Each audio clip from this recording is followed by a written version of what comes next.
Bonjour à tous et à moi-même. C'est Aïssatou qui parle. Mélodie de vie.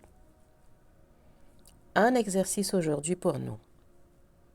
Je l'appelle l'arbre qui cache la forêt. L'exercice consiste à quoi?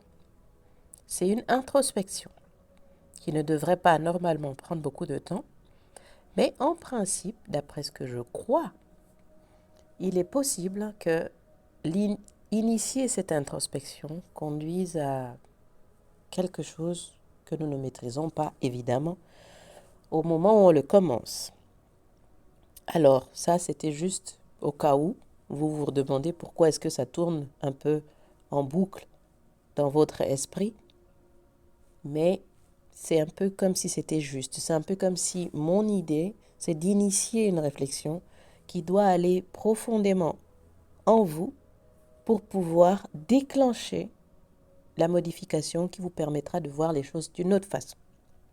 Voilà. Je commence. L'arbre qui cache la forêt. Dans notre vie, qu'est-ce qui cache la forêt? 1. C'est quoi l'arbre? 2. C'est quoi la forêt? Nous vivons nos vies en nous disant souvent qu'il y a quelque chose qui nous bloque. Ça nous bloque pour faire quoi? Très souvent, nous attribuons le blocage à quelque chose d'extérieur à nous.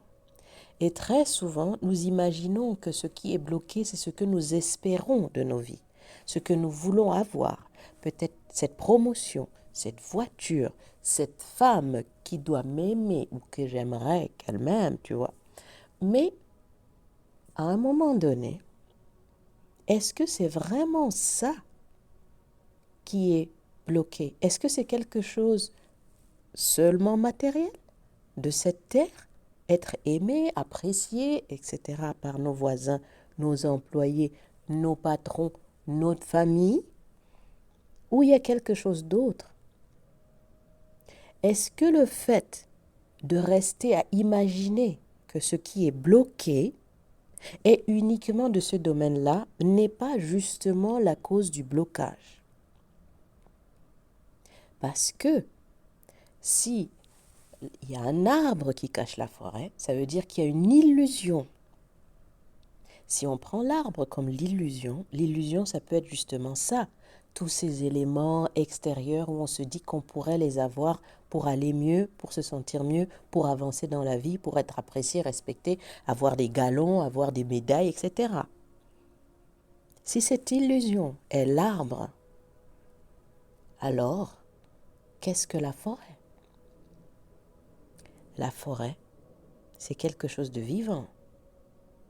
Il y a quelque chose à l'intérieur qu'on ne peut pas voir avant d'y être entré. On ne peut que imaginer, deviner. On peut aussi avoir peur d'y aller.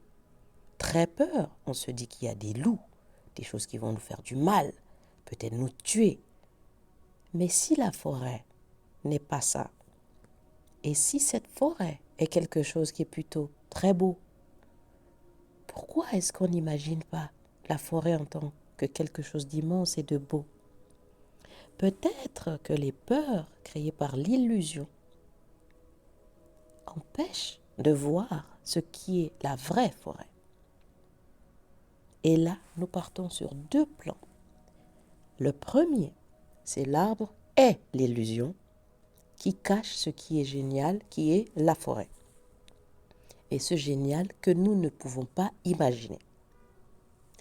Deuxième point, l'arbre, c'est ce que nous-mêmes nous avons planté devant nous pour ne pas aller vers la forêt, qui est toujours quelque chose de génial, d'immense, de magnifique.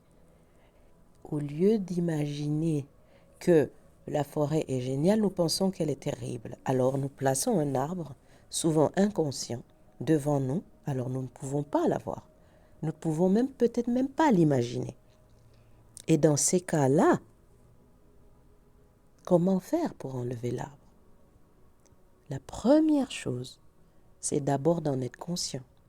autant pour l'arbre que nous avons nous-mêmes planté devant nous et qui nous empêche de voir ce qui est beau et qui est derrière,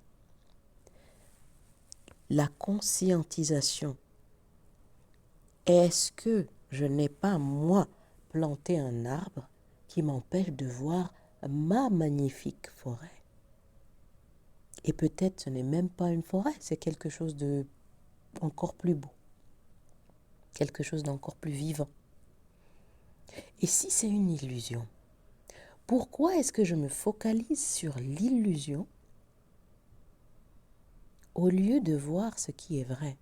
Est-ce que je peux enlever cette illusion, donc déraciner ce faux arbre, cet arbre artificiel-là, pour voir ce qu'il y a derrière? Et ce qu'il y a derrière n'est pas ce que je vais plaquer dessus, parce que dans ce cas-là, c'est comme si après avoir enlevé l'illusion, nous plaçons une espèce de grand, immense tableau et nous peignons dessus ce que nous voulons. Mais derrière, il y a toujours ce qui existe et qui n'attend que nous. La forêt ne va pas se déplacer pour venir vers nous. C'est à nous d'aller vers elle. Sans peur, en toute confiance. En toute confiance. La forêt n'est pas là pour nous manger, elle est là pour nous ressourcer. Et j'utilise le terme forêt tout simplement parce que ça fait partie du terme l'arbre qui cache la forêt. Mais cessez d'imaginer ce que nous voulons, que nous estimons avoir droit, ce à quoi nous estimons avoir droit, peut nous permettre de voir ce qu'il y a derrière et qui est beaucoup plus grand que ce que nous avions imaginé à l'origine. L'exercice consiste à savoir déjà, 1. Est-ce que j'ai moi-même planté un arbre qui m'empêche de voir quelque chose de plus grand? Ou est-ce que j'ai été soumis ou soumise à une illusion qui m'empêche ce qui est encore mieux? Donc prendre conscience. Et là, on exclut d'abord tous les extérieurs, tout ce qui aurait pu éventuellement peut-être nous faire du mal, etc. On revient à soi et on se pose à soi-même la question. Sans culpabilisation, ceci n'est pas le but. Le but, c'est de savoir, est-ce que j'ai, moi, tellement peur d'aller voir là-bas que j'ai planté quelque chose qui m'empêche d'aller voir là-bas? Est-ce que moi, j'ai tellement été soumis, non, tellement été absorbé par ce qu'on m'a dit qu'il fallait être dans la société que j'ai créé l'illusion de l'arbre factice qui m'empêche de voir plus loin? Est-ce que je n'en ai pas mis plusieurs des arbres factices? Est-ce que je n'ai pas mis l'immense tableau sur lequel je peins au lieu d'aller voir vraiment ce qu'il y a derrière? Il n'y a pas de loup dans la forêt. Ça peut être terrifiant, peut-être même plus terrifiant que de savoir qu'il y a un loup. Parce que quand on ne sait pas, c'est le vide absolu. C'est la confiance totale. Quel est l'arbre? Où en êtes-vous avec? Et s'il n'y en a pas, tant mieux, foncez. C'est ce que j'avais à dire par rapport à ça. Merci de l'écoute et courage sur le chemin.